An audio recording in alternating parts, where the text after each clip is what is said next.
Hey Redemption Kids. I'm so glad that you're able to join today. I hope you had some fun last week. If you haven't, check out the videos and some crafts that we did last week that will relate to this week as well. And the question that we had for last week was, how and why did God create us, right? How and why did God create us? And if you remember, the answer is God created us, male and female, in his own image to glorify him. Right? He created us male and female to glorify him. And the question that I want to ask you today is, what else did God create? Right? What else did God create?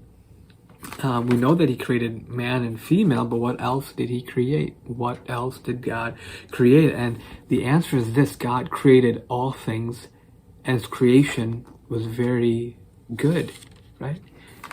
Everybody know where Genesis 1 is? Right? Genesis 1, the first page of the Bible, it says, in the beginning, God created the heavens and the earth. Right? We all kind of maybe have heard that verse before. In the beginning, God created the heavens and the earth. And Genesis chapter 1, the first book of the Bible, it tells what God has made. Right? So what else did God create? That's the question that I want to ask you, and I want you to write down the other things that God has made. But I want to skip down to one verse.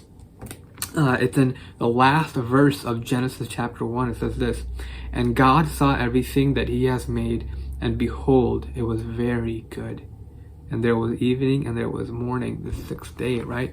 God worked for 6 days, and the seventh day he rested. So what else did God create? God created all things in his creation, and it was very, very good.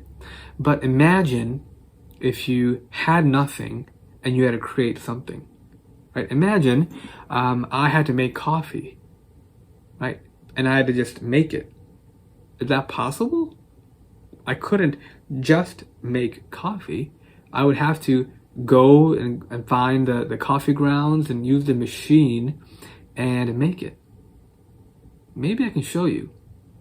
Boom! I've transported myself into the kitchen. This is what our kitchen looks like at our church.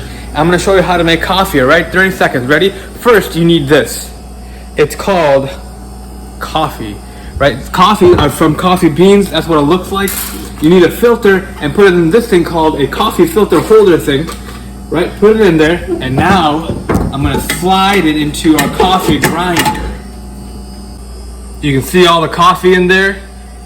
Our filter is in, and all we're doing is grind. It's going to be loud.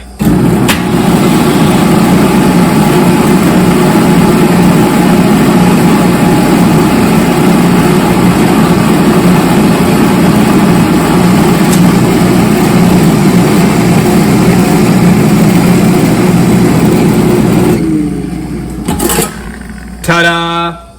Now, you put the coffee filter holder thing, put it in here, and now all we're typing is brew away, and you can see the coffee coming down any second.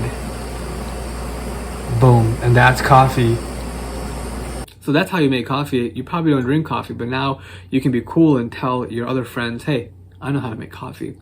But in order to make something, as humans, we need something there to create it out of. But God is not like that. God created all things in his power, in his sovereignty, in his godness, just by breathing and saying things, right? So I want you to take some time, and if you need help, ask a parent to have a piece of paper and write down all the things that God has created, all the things that you can think of, all the things that it says in the Bible that God created. And once you finish that, go ahead and send it to me. Send it to me. Tell your mom or your dad or your grandpa or your grandma to email Pastor Robin or text him. And I love to see all the things that God has created, and how you have discovered that by reading the Word and reading the Bible, and just thinking through that. All right, so have fun with that. There's an activity and there's a video and some songs for you to sing as well. See you guys next week.